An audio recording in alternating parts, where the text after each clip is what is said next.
Glórias a Deus. A paz do Senhor Jesus Cristo,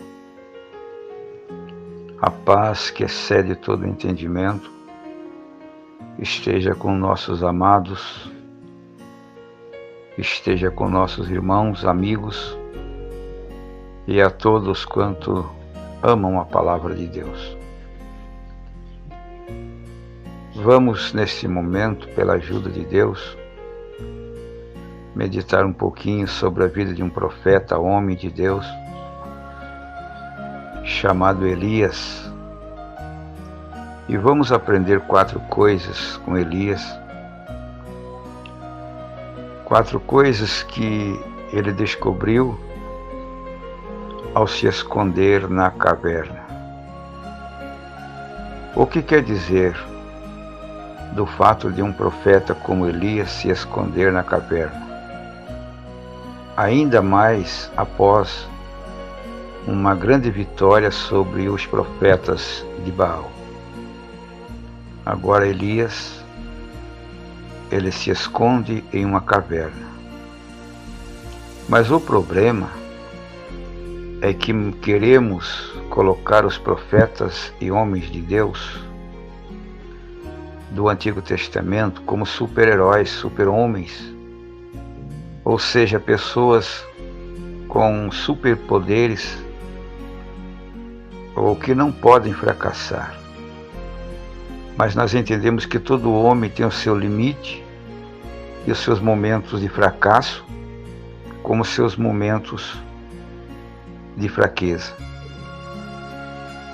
A Bíblia não diz pelo contrário.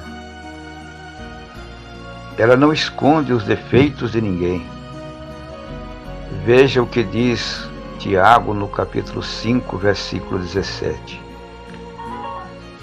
Elias era homem sujeito às mesmas paixões que nós, e orando pediu que não chovesse por 3 anos e 6 meses. Não choveu sobre a terra, segundo a oração desse servo. Portanto, está claro que Elias possuía as mesmas fraquezas que nós, e por isso estava sujeito ao ter medo e também ao desanimar e a chegar ao ponto de fracasso. O que Elias foi fazer na caverna? Fica uma pergunta para nós neste momento. O próprio texto bíblico nos mostra na fala de Elias quando ele responde à pergunta de Deus.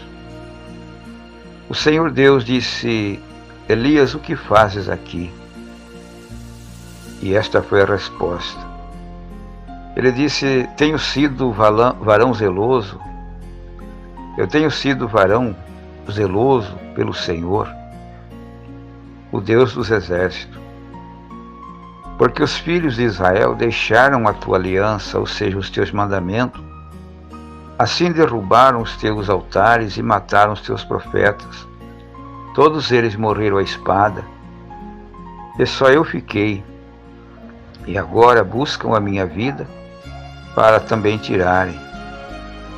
Confirmação com 1 Reis 19:10. Elias pensava estar só, e sabendo que buscava sua vida para matar, então com medo, agora ele entra na caverna. Elias estava desanimado, ele estava esmurecido com o ministério e desejava a morte. Apesar de Elias ter sido corajoso em enfrentar Acabe e ter grandes vitórias contra os profetas de Baal, Deus precisava ensinar mais para Elias. Esse relato bíblico de Elias se esconder na caverna nos ensina lições preciosas para nós, obreiros de Deus, dos últimos dias e das últimas horas. Elias aprendeu que Deus não está limitado a apenas uma maneira de agir, mas que ele se manifesta de vários modos e de várias formas na vida do teu servo. E Deus lhe disse: sai para fora, e põe-te neste monte perante o Senhor. E eis que passava o Senhor, como também um grande e forte vento, que fendia os montes e quebrava os penhascos diante do Senhor. Porém o Senhor não estava no vento forte que passava. E depois do vento um terremoto, também o Senhor não estava no terremoto. Assim depois do terremoto um fogo, porém também o Senhor não estava naquele fogo que passava. Depois do fogo ter passado, uma voz mansa, suave e delicada. Quem sabe Elias esperava Deus se manifestar mais uma vez através do fogo, ou até mesmo através do terremoto. Mas desta vez, ele, Deus, se manifestou em uma voz mansa, humilde e delicada. Amados, não podemos colocar Deus em uma forma, esperando que Ele agirá apenas de um jeito que venha nos satisfazer o nosso bel prazer e desejo.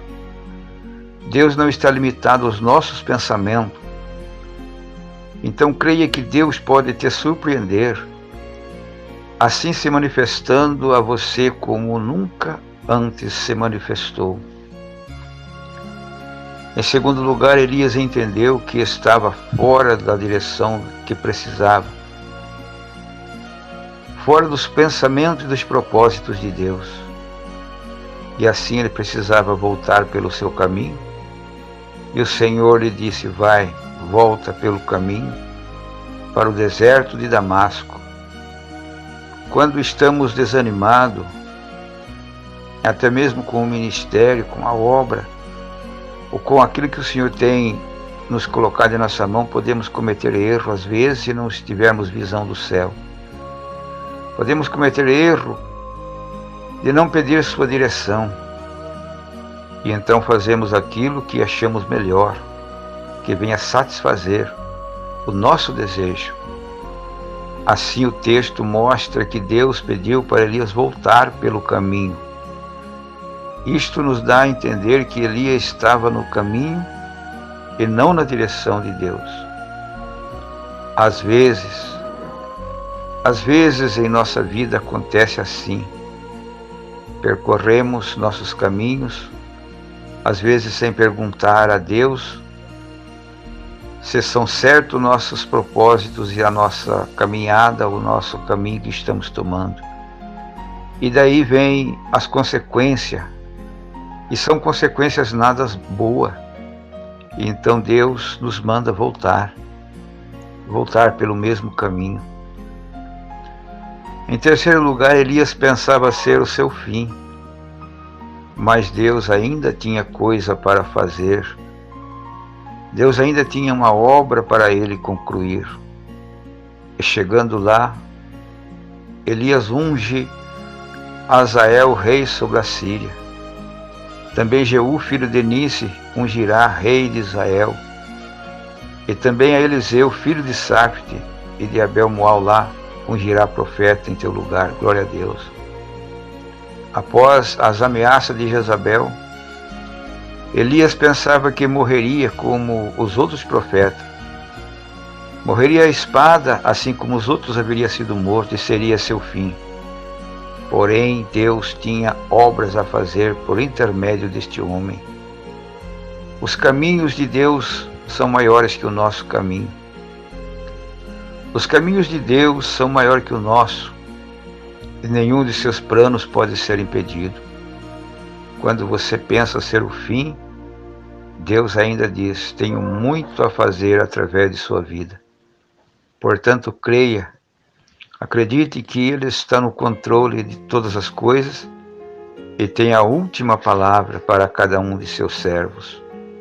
Elias pensava estar só, mas Deus havia preservado mais 7.000. Também deixei ficar em Israel 7.000, todos os joelhos que não se dobraram a Baal, e toda a boca que não o beijou. Por 2 vezes, nesse capítulo, Elias reclama de estar sozinho. E ele pensava que todos os profetas foram mortos. E de dentre os que escaparam não havia mais crente com ele. Mas Deus sempre preserva um remanescente. Deus sempre tem um remanescente, mesmo em tempo de apostasia. Enquanto Elias pensava estar sozinho, Deus tinha 7.000 varões, 7.000 homens que não tinha dobrado perante Baal. Nunca pense que você está só. Nunca pense que você está sozinho ou que é melhor que os outros, porque Deus sempre tem seus servos para somar conosco. Louvado seja Deus. Pode ter pessoas orando por você que ainda nem conheça ou sabe seu nome, mas Deus levanta companheiros para te ajudar e para nos ajudar. Conclusão dessa história sobre Elias na caverna. Mesmo que Deus não tenha mandado Elias a se esconder na caverna, ele permitiu isto para lhe ensinar alguma coisa para o teu servo. O desânimo vem para todos, mas antes de pensar em desistir e reclamar, saiba que Deus está no controle de tudo e sempre quer nos ensinar algo ainda mais importante e melhor para nós. Elias, por este processo, ele teve um aprendizado de que ainda não seria o seu fim, porque grandes coisas Deus teria para fazer sobre a sua vida. Assim como nós, também devemos ser perseverantes, confiantes nesta esperança e nesta caminhada, que grandes coisas o Senhor fará por nós, ainda que os dias sejam maus, os dias sejam difíceis, ainda que todo se ausente de nós, mas a presença de Deus, a presença do Espírito Santo do Senhor está conosco, dizendo: não temas, não desanime, não desista, prossiga, eu sou teu Deus, eu te ajudo, eu te fortalecerei com a destra da minha justiça. Deus em Cristo te abençoe e Deus em Cristo te guarde.